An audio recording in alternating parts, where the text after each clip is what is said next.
Hi and welcome to Auckland. Um, Before I even talk about New Zealand, we need to just catch up on the Fiji experience. So we spent the last 4 days in Fiji, travelling around the main island. So we got picked up from the Robinson Crusoe jetty by the Fiji Experience bus, and this was when we really first discovered Fiji time properly. Fiji time is basically JMT times two. It's ridiculously slow and laid back.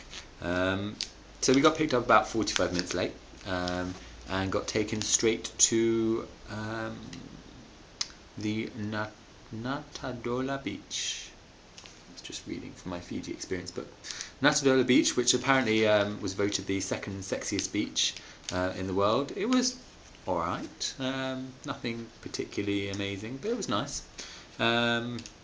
So I'm just reading through my little Fiji experience guide that gives me my highlights of what we did, because it was a few days ago now and memory is getting bad. Anyway, so we did that, and then we went and did a little village visit, which was tiny, tiny little village, and we see just how laid back and casual the whole lifestyle is, which is pretty cool.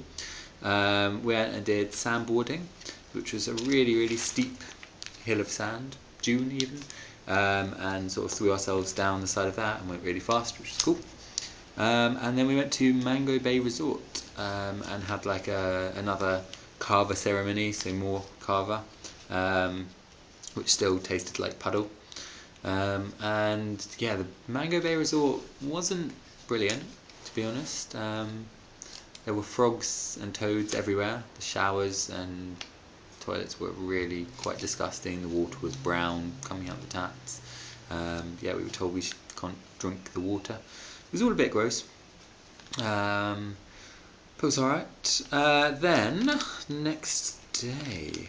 Oh yeah, so we got told that we were going to go on a jungle trek.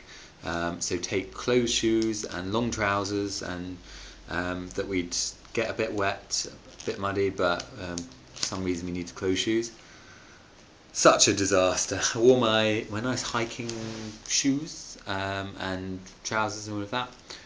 We were up to water that was about up to there, and in mud and sludge and grossness, and shoes got really very, very mucky. Um, and that took quite a while to clean, and shoes are still a bit iffy. Whereas I could have just worn my sandals, so that was really annoying. But we trekked across. It was very slippery everywhere. We trekked across really slippery rocks and things. But we eventually managed to make our way to a big waterfall, a big lake, like pool sort of thing.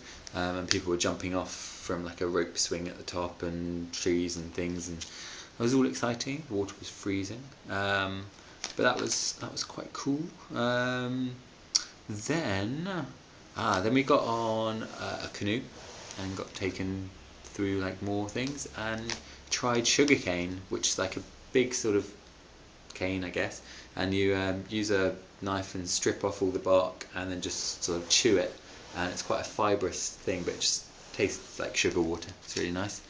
Um, and then we went to Uprising Beach Resort, which was really nice. I stayed in the same hut as the leaders, because two of us had to volunteer to do that. But it was a good choice. Well, semi-good choice. First, I thought it was a good choice because the hut was really nice and the showers were amazing. Let me try and get a picture of that. Picture of the hut. There. That was like the showers. It was a massive room. It was cool, nice cabin. But then later on, one of the massive guy was snoring like a foghorn the whole night, so didn't get much sleep at all. But there was free Wi-Fi, which was cool. So then, what did we do? Then we next sector. We went up and saw an orphanage. What was that the day after? That was the day after. We went and did the Billy Billy rafting, which is basically they cut down bamboo and tie it all together and float along in the river, except we were all too heavy and the things were submerged underwater, so we got soaked. But that was really good fun. and we went and did another village visit, which was really cool, another carver ceremony, but it was like a lot more proper and a lot more cultural, traditional sort of thing. So that was really cool, and we did like dancing and stuff. And then we went up to Voli Beach Resort, and it was Shabbat. So I tried as best I could to keep Shabbat, but it was a nightmare, especially as the next day we went and did orphanage village, and they wanted to collect money for the orphanage and stuff, and I had to handle money on Shabbat. Oh, it was a nightmare, but it all worked out right. And then, if I just look through the rest of the guide to try and remember what we did. Volleyball was alright, except there were so much wildlife in our dorm, like bugs and mosquitoes and things. They got bitten to pieces. Still got like loads of bites and stuff like that there. And there was a mouse in our dorm, which was trapped in the bathroom. So I had just heard scratching on the door all night. So that wasn't a great night's sleep. And then the next day, we got taken to this little Indian place, this small little family, and they cooked us lunch, and it was really good food. And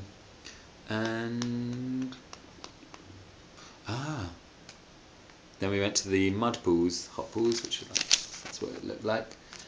Covered ourselves in mud, which was gross, and it smelt a bit and all of that, but it was really good. And then we went into the hot pools, which was boiling hot, like a little bit too hot, and cleaned ourselves off, but it was still really gross. And that was really cool. I probably got the order of all this really wrong, because it was too long ago. I need to look through all my photos. But overall, pretty good trip. Definitely worthwhile if you want to gain insight into the Fijian culture. It was a little bit like tour, but it was alright, good fun. And then we got dropped back at Smuggler's Cove, which was the first place we stayed at in Nadi. And that evening we went up to a place called Farmers, which some of the boys had been raving about the food and things. Was really quite disappointing. They'd shut the kitchen, so we just had sort of a few options. Had a vegetarian curry, which was ridiculously spicy. Then we watched the rugby, Australia versus New Zealand. So that was quite a good education into rugby, and I guess that was useful because now I'm in here in New Zealand where the whole country is going to be rugby mad. And then the next day I had a very chilled day, like pretty much lying on the beach trying to sort through Kiwi experience stuff, trying to work out my order of where I'm going to be when, and had a really good meal again. And that was pretty much it. Then we went to the airport, which was definitely running to Fiji time. Our flight was meant to take off at 6:15, and we got a message over the tannoy saying it's going to be delayed by an hour because of mechanical reasons. And then it was delayed by another hour and another hour, and it basically left like 3.5 hours late. So I got to Auckland at like 2 in the morning, didn't arrive to hostel until 3 in the morning, and so it was quite tiring. And we had fun trying to get through customs as well with hiking shoes and things. And that was pretty much it. That was Fiji. And now I'll do a separate video for New Zealand. And hopefully, now that I'm on by myself, Jasmine is doing the whole South Island whilst I'm still doing the North. So I'll do a lot more videos regularly, and I won't have these mammoth 10-minute long videos, but do like a daily 30-second minute video sort of thing. Right, bye.